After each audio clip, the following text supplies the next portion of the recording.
First tonight, the Corvallis community is grieving the loss of a well-known pilot who died in a Florida plane crash this week. Fox 12's Connor McCarthy spoke with the victim's fiancé, who says Marianne Fox was more than just an accomplished pilot. Marianne Fox practiced her aerobatic skills here at the Corvallis airport. Her fiancé, Jim Bork, says that her death is not only impacting the Corvallis community, but the entire aerobatic community across the country. For nearly 2 decades, Jim Bork and Marianne Fox were each other's co-pilots in life. She was just a very, very elegant woman, very intelligent and very caring. She had a great eye for things visually. Jim says Marianne wasn't initially interested in aerobatics when they met, but a few years ago, she hopped into a cockpit and her career as a pilot soared.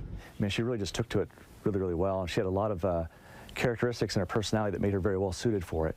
Jim says this year she was training to be on the U.S. team for aerobatics to compete internationally. She rose very, very quickly and became a very competent pilot, and was very proud of her accomplishments, as she should be. This past Wednesday, the two were flying in Florida. Jim was in a separate aircraft flying next to Marianne's right wing when smoke started to come out of the engine.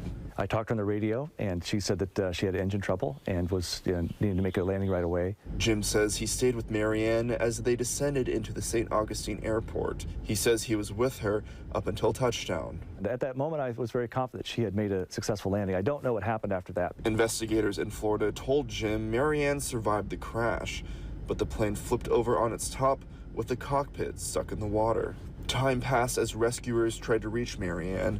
Jim says it was too late, and Marianne passed away. She made it. She flipped upside down and sat in the water upside down on radio with the rescuers, but they couldn't get to her in time. Jim says since Marianne's death, he's been receiving hundreds of calls and messages from people around the country about the impact Marianne made on their lives. In Corvallis, she was a business owner and volunteered at local aerobatic competitions. Jim says knowing how his fiancée positively impacted the lives around her has helped him with the grieving process.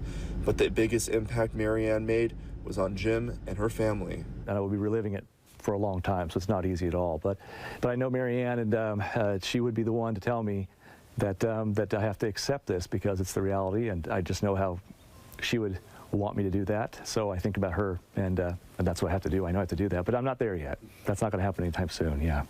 There are still many unanswered questions about exactly what happened when Marianne touched the ground, but the NTSB made their way down to St. Augustine, Florida to pick up the investigation to find those answers. In Corvallis, Connor McCarthy, Fox 12 Oregon.